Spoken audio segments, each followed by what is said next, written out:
Assalamualaikum warahmatullahi wabarakatuh. Perkenalkan, saya Duvira Sabila, BP 1910-86-2018 akan menjelaskan hal-hal yang terkait dengan networking atau jaringan. Nah, pada era 4.0, karir tanpa batas dan setiap orang berpindah tempat. Nah, untuk itulah setiap orang itu membutuhkan informasi terbaru dan tercepat. Maka disinilah networking atau jaringan itu berfungsi. Nah, sebelumnya kita perlu mengetahui apa sih networking atau jaringan itu.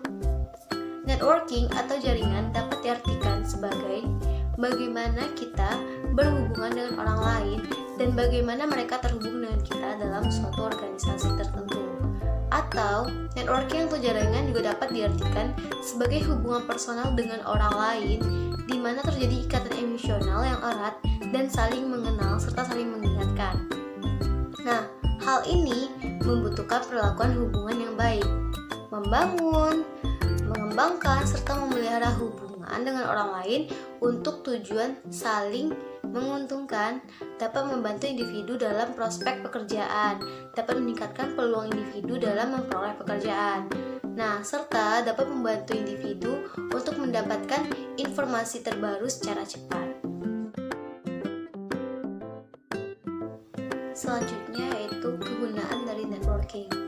Nah, secara umum, secara garis besar, ada 6 manfaat dari networking atau jaringan. Yang pertama yaitu untuk kepuasan pribadi, yang mana dalam hal ini tentunya akan menguntungkan setiap orang dengan mempunyai jaringan. Yang kedua yaitu panduan karir. Nah, dengan adanya jaringan, kita bisa mendapatkan panduan untuk menentukan karir kita ke depannya. Yang ketiga, membuka pintu. Maksudnya, membuka peluang kita di berbagai bidang, bisa itu di karir atau di bidang hobi kita yang lain gitu. Nah, yang keempat yaitu pemecahan masalah dan umpan balik. Nah, dengan adanya jaringan atau networking, ketika kita menghadapi masalah, tentunya jaringan atau networking kita itu bisa kita gunakan sebagai orang yang membantu kita. Dan tentunya kita akan mendapatkan umpan balik dari orang tersebut karena sebelumnya kita telah membangun hubungan yang baik. Nah, yang kelima yaitu pembelajaran dan keahlian khusus. Nah, adanya networking membuat kita belajar dan harus memiliki skill tertentu agar kita dapat membangun hubungan dengan orang lain. Dan yang keenam nih, mengubah dunia.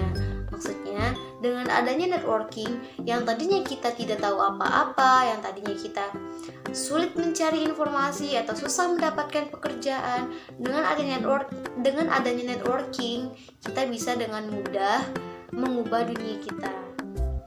Nah, ada manfaat lain dari networking atau jaringan ini. Yang pertama yaitu mempercepat inovasi.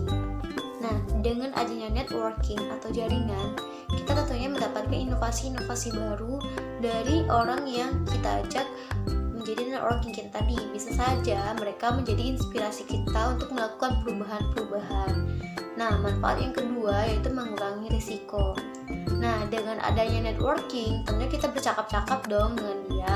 Nah, kita bercakap tentang bidang apa yang kita tekuni gitu. Jadi, hal itu sedikit banyaknya akan mengurangi resiko yang terjadi di bidang yang kita tekuni. Nah, yang ketiga yaitu meningkatkan kegunaan sumber daya. Nah, dengan adanya networking, tentunya sumber daya yaitu seperti sumber daya manusia tentunya akan meningkat itu. Karena seseorang tentunya akan memilih orang yang berpotensi tinggi dalam suatu pekerjaan. Nah, dengan adanya jaringan, tentunya orang itu akan tahu siapa aja sih yang mempunyai potensi untuk memajukan bidangnya gitu. Nah, yang keempat yaitu meningkatkan kualitas. Nah, dengan adanya networking, tentunya seseorang yang akan membangun networking itu akan memperbaiki dirinya, akan meningkatkan kualitas dirinya, akan menambah wawasan tentang dirinya. Hal itu tentunya akan mempengaruhi juga kualitas seseorang untuk dalam suatu pekerjaan. Nah, yang kelima yaitu meningkatkan keberhasilan individu. Nah, maksudnya ketika seorang individu ini akan membangun jaringan atau networking, tentunya ia akan menambah wawasan, akan memperbaiki dirinya. Nah, hal ini akan membuat si individu itu berhasil gitu. Dan yang keenam adalah memajukan bidang pekerjaan. Nah, ini sangat networking identik dengan pekerjaan. Nah, adanya networking tentunya akan memajukan pekerjaan kita. Kita akan mendapatkan peluang pekerjaan yang lebih tinggi gitu. Dengan adanya networking, kita bisa mudah mendapatkan pekerjaan sesuai dengan bidang kita. Nah, selanjutnya yaitu tentang faktor yang mempengaruhi networking ini. Ada 7 faktor yang mempengaruhi networking atau jaringan. Faktor yang pertama yaitu letak geografis. Orang yang berada di sekitar kita kemungkinan besar bisa menjadi networking kita. Nah, karena jika kita berada di wilayah yang sama, tentunya itu akan mempermudah pergerakan kita. Dan pada umumnya, orang yang memiliki networking itu akan mengutamakan orang-orang yang ada di daerahnya. Nah, faktor yang kedua yaitu masalah psikologis. Nah, hal ini tentunya berkaitan dengan sifat, mental, dan juga sikap seseorang. Orang dengan psikologis yang bagus akan mudah untuk mendapatkan networking atau jaringan. Nah, faktor yang ketiga adalah faktor budaya. Dalam hal ini, budaya juga mempengaruhi. Misalnya, orang dengan budaya yang sama cenderung akan lebih masuk dalam sebuah obrolan. Tentunya, budaya ini akan mempengaruhi seseorang dalam berkomunikasi. Nah, hal ini juga akan membantu seseorang dalam membentuk networking. Nah, faktor yang keempat yaitu keteraturan pengguna. Maksudnya, jika kita telah teratur dalam berkomunikasi, bercakap-cakap dengan orang yang akan kita ajak menjadi networking, tentunya orang itu akan merespon juga dengan baik gitu. Dan kita mudah untuk membangun hubungan dengan orang tersebut. Nah, faktor yang kelima yaitu tingkat kematangan. Maksudnya di sini orang yang akan membangun networking tentunya dia mempersiapkan segala hal. Baik itu dia memantaskan diri dengan cara menambah pengetahuan, memperbagus komunikasinya, ataupun memperbagus karirnya, pengalaman.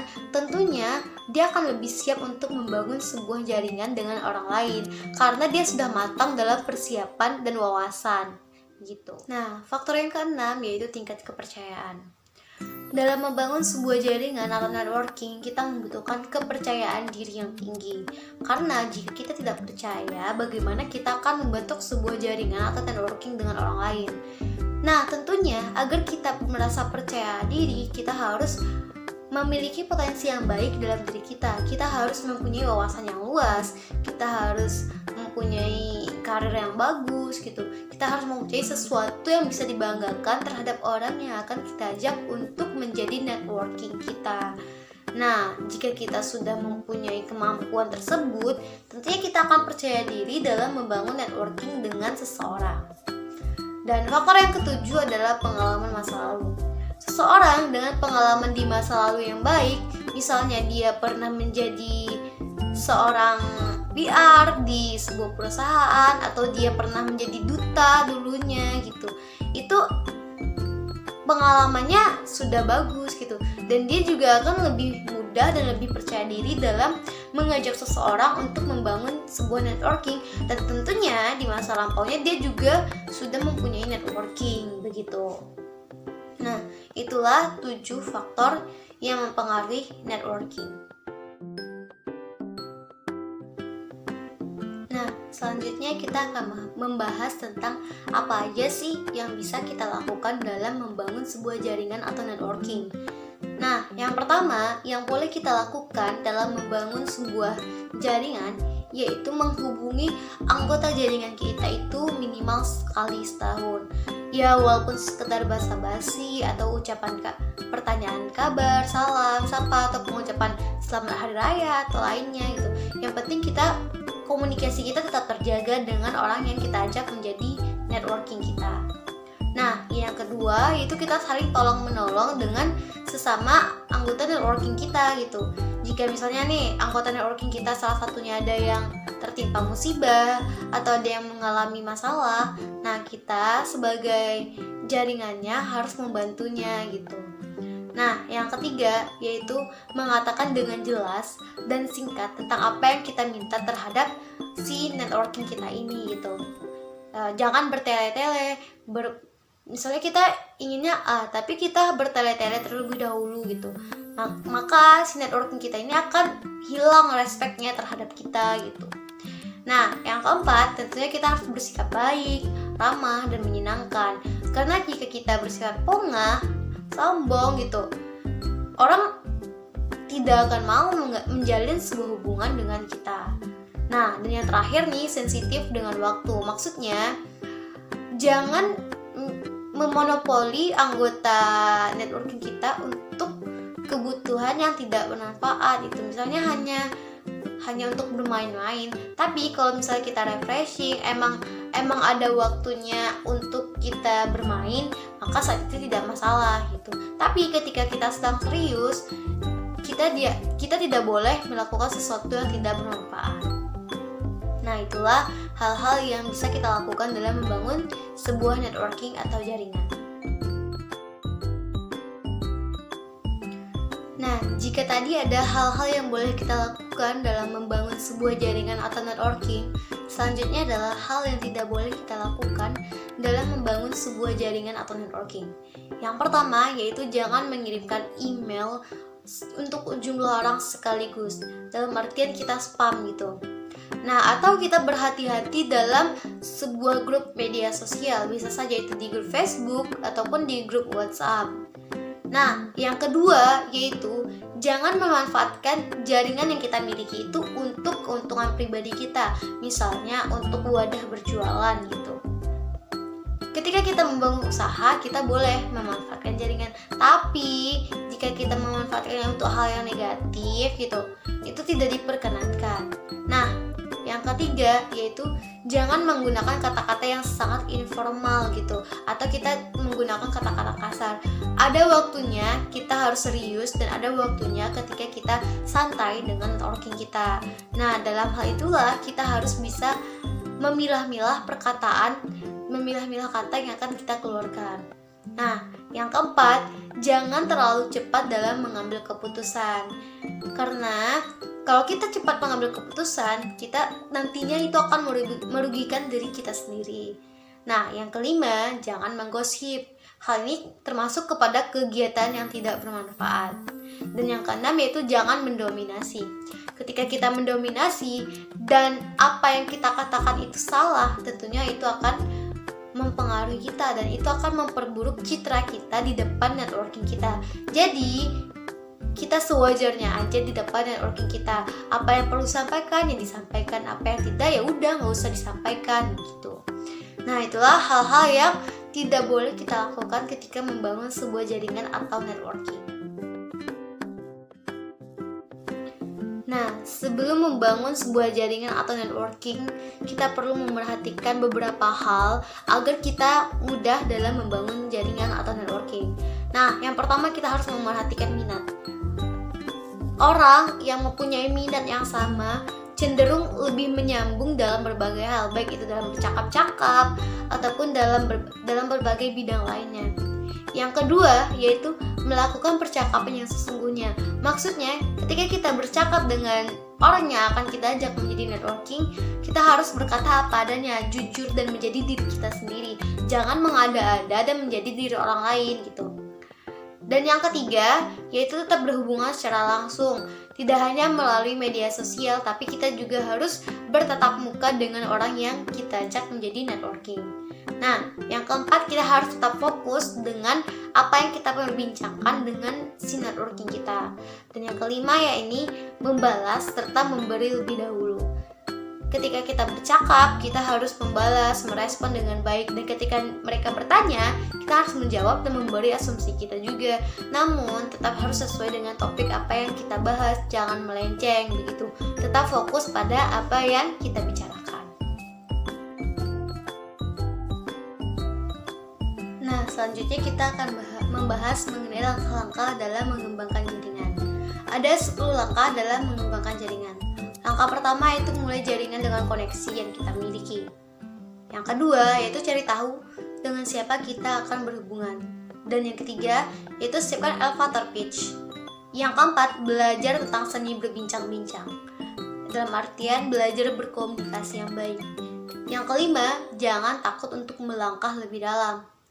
Yang keenam yaitu berpikirlah sebelum berbicara. Yang ketujuh, gunakan pendekatan terhadap networking dengan persepsi kita bisa membantu orang lain. Yang kedelapan, cari tahu siapa yang tahu siapa. Maksudnya, cari tahu orang yang bisa menjadi networking kita dan yang tahu itu siapa gitu. Dan kesembilan yaitu jika semua berjalan baik, maka kita boleh meminta kartu namanya. Dan yang ke-10, kita harus menindaklanjuti apa yang telah kita lakukan tadi. Nah, selanjutnya itu strategi dalam mengembangkan jaringan. Nah, strategi digunakan untuk mempertahankan serta mengembangkan jaringan yang kita punya. Ada 4 strategi yang bisa kita lakukan untuk mengembangkan serta mempertahankan jaringan yang kita punya.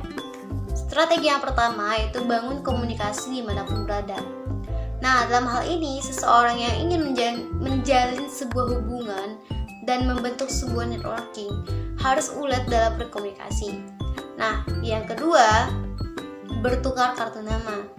Nah, setelah kita bisa berkomunikasi dengan baik, setelah kita telah bercakap-cakap dengan orang yang akan kita ajak menjadi networking, jangan lupa untuk memintakan kartu nama. Nah, ketika kita telah berhasil mendapatkan kartu nama, kita bisa menambah catatan kecil di belakang kartu nama itu. Bisa berupa kapan kita bertemu, bisa berupa hobi, ciri fisik, dan lain sebagainya. Nah, yang ketiga itu tindak lanjut dari bertukar kartu nama. Nah, dalam hal ini, ketika kita membangun sebuah usaha, misalnya kita berbisnis restoran, kita bisa mengirimkan sampel makanan kita ke kantor atau ke rumah orang yang kita ajak menjadi networking kita.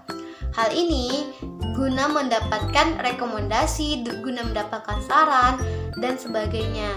Dan bisa saja orang yang kita ajak menjadi networking itu adalah orang yang membantu kita dan orang yang menjadi pelanggan kita ke depannya. Dan yang keempat nih, yaitu konsisten dalam berkomunikasi. Maksudnya, kita harus rajin berkomunikasi dengan orang yang kita ajak menjadi networking. Jangan ketika kebutuhan kita telah terpenuhi, ketika kita sudah selesai dengan mereka gitu, kita memutus kontak komunikasi kita gitu. Setidaknya kita harus berkomunikasi minimal sekali setahun. Cukup sekadar menanyakan kabar atau mengucapkan selamat hari raya dan sebagainya. Nah, selanjutnya yaitu kekuatan jaringan. Ada 3 kekuatan jaringan. Yang pertama, networking peer-to-peer. Maksudnya berlatar belakang sama. Terdiri dari orang-orang yang memiliki kesamaan dalam beberapa hal, umumnya dalam hal pekerjaan. Yang kedua yaitu jaringan organisasi. Nah, maksudnya maksimalkan jaringan organisasi di mana kita tergabung di dalamnya. Hal ini dapat menambah jaringan kita. Dan yang ketiga yaitu bergabung dengan praktisi komunikasi.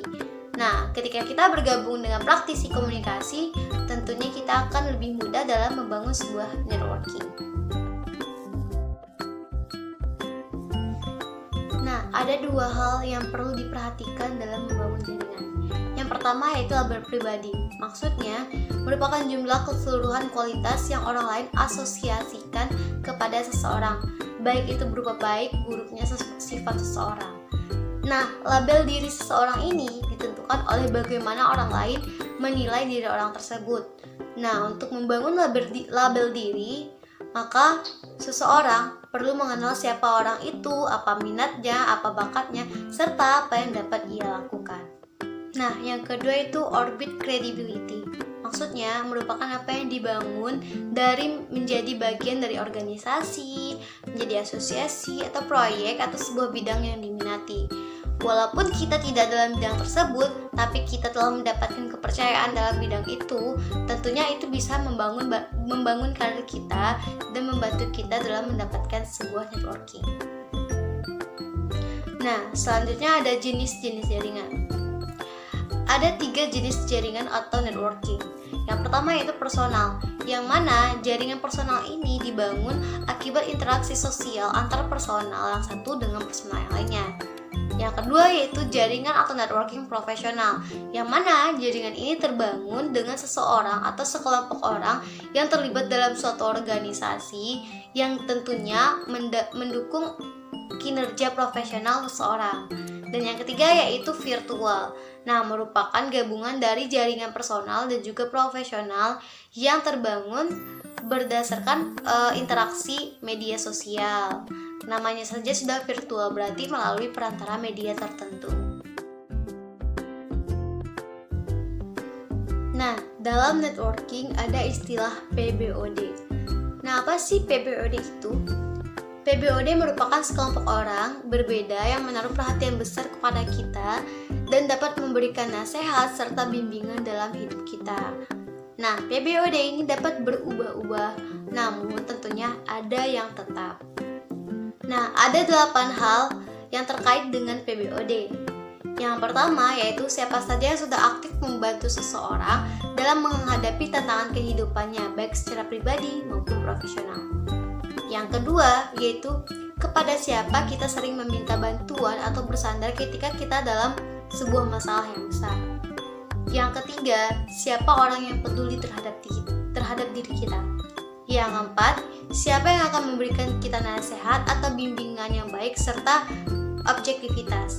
Nah, yang kelima, siapa yang memahami kita, siapa yang tahu latar belakang kita, siapa yang tahu pengalaman hidup kita dan sebagainya. Yang keenam, siapa yang dapat kita anggap sebagai coach, sebagai pemandu kita gitu. Dan yang ketujuh, siapa yang memiliki pengalaman latar belakang yang sama dengan kita. Dan yang kedelapan, siapa yang kita dengar dan kita hormati. Nah, kedelapan hal ini bisa menjadi acuan kita dalam menemukan sebuah PBOD. Dan setiap orang itu tentunya mempunyai PBOD karena dalam hidup manusia merupakan makhluk sosial yang saling membutuhkan satu sama lainnya. Nah, demikianlah penjelasan dari saya mengenai hal-hal yang terkait dengan jaringan atau networking. Salah dan jangannya saya mohon maaf. Assalamualaikum warahmatullahi wabarakatuh.